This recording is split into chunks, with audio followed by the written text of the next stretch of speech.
आप देख रहे हैं मिल्लत 24 न्यूज, यही सच है। మనకు స్వాతంత్రం వచ్చి 75 సంవత్సరాలు అయింది. మనము పాకిస్తాన్ తోటి ఎప్పటికీ బాధలు పడుతూనే ఉన్నాం. ఉగ్రవాదులతో వాళ్ళు పోషిస్తూనే ఉన్నారు. మనం ప్రధానమంత్రికి ఒకటే మేము మనవి చేస్తున్నాం అందరికీ, మోడీజీ पाकिस्तान उग्रवाद को खत्म करो, कुचल के रख दो।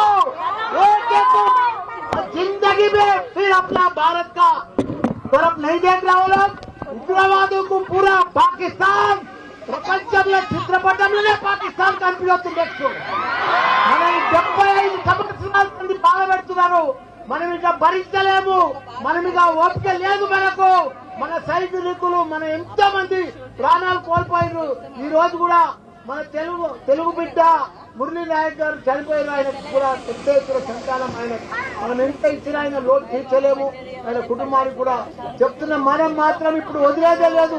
మన భారత సైనికులకు మొత్తం ధైర్యంగా మేము డాక్టర్లము, ఇంజనీర్లము, ప్రొఫెసర్లము, లీడర్లము, మా టీఆర్ఎస్ పార్టీ మొత్తం మీకు మద్దతు ఇస్తుంది. మీరందరూ కూడా పోరాడి ఆ ఉగ్రవాదులను మొత్తం ఖతం చేయాలని కోరుకుంటున్నా. జై జవాన్.